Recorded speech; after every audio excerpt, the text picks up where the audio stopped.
They say no one ever returns from Echo Mountain. But what if the mountain itself chooses who lives and who dies? And what if betrayal runs deeper than friendship? Sit close and listen well. For this is a tale from ancient China, of three friends, a forbidden dance, and the journey that changed everything. A long, long time ago, in the shadow of the imperial city of Luoyang, there lived three inseparable young women, Meilin, Xiaolan, and Baozhai. They were all of the same age, born under the same autumn moon, and though their hearts were woven together like silk threads, their spirits could not have been more different. Meilin was bold, her laughter rolled like summer thunder, and her will was sharp as a scholar's quill. Xiaolan was gentle, her voice soft as falling petals, but her eyes always calculating. And Baozhai, sweet Baozhai, was the quiet one, thoughtful, kind, and ever trusting. On the night of the Qingming festival, when it is said that the spirits of ancestors return to walk among the living, the three girls defied sacred custom. When all others lit lanterns and prayed in reverence, Meilin beckoned them under the moonlight. "Come," she grinned. "Let us dance under the stars. Why should ghosts have all the joy tonight?" And so they danced, skirts twirling, feet light as feathers, laughter echoing into the hills. But they were seen, and worse still, they were seen by the king's own priest, who declared their actions a desecration of holy ground. As punishment, they were sentenced to the most feared task in the empire, to journey to Echo Mountain and bring back the water of resurrection.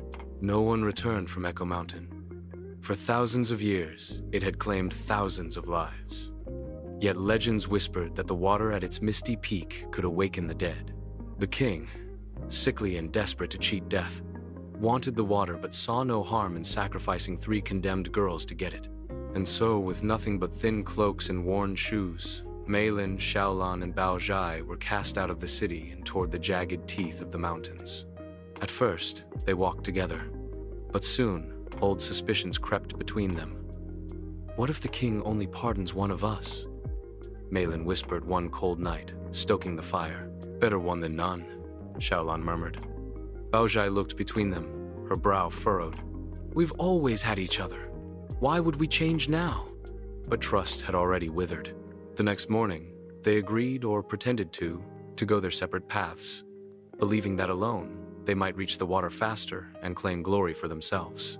Days passed. The journey was merciless. Slippery cliffs, howling winds, and beasts whose eyes glowed in the dark. Yet fate, as it often does, had other plans. Meilin and Xiaolan's paths crossed again deep in the mountain forest. Instead of rekindling friendship, they forged a cold alliance. "If Baozhai is found," Meilin whispered, "we will deal with her. Only one of us can return." Sure enough, by sheer twist of chance, they stumbled upon Baozhai days later, worn and thin, but smiling at the sight of her old friends.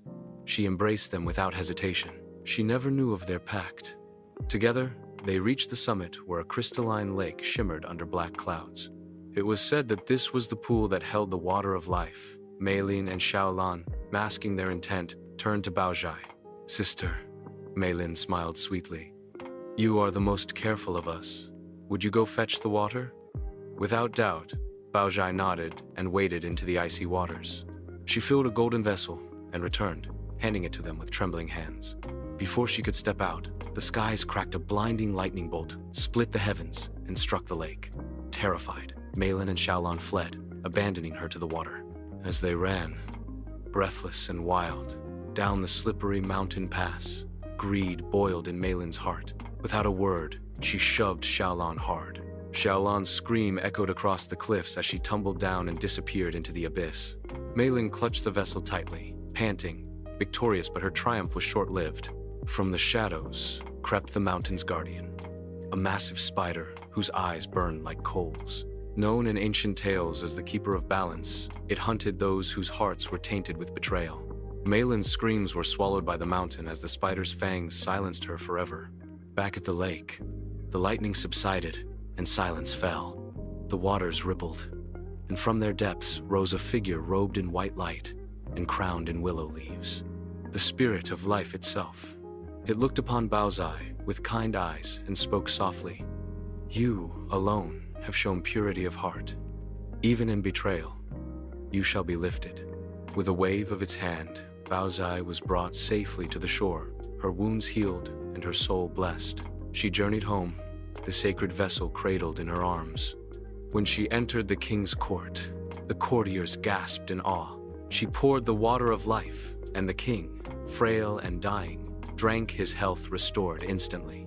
Moved by her courage and her tale, the king pardoned her and showered her with honors. And the prince, young, wise, and noble, looked upon Baozhai with admiration and love. Soon after, they wed, and their marriage flourished. The land prospered, and the legend of Baozhai's journey echoed through the ages. So remember, in every journey, it is not strength or cunning that triumphs, but the purity of one's heart. For mountains, like life, have a way of revealing the truth. Until next time, stay curious, stay brave, and join me again for more mysteries on Folktales of Many Tribes.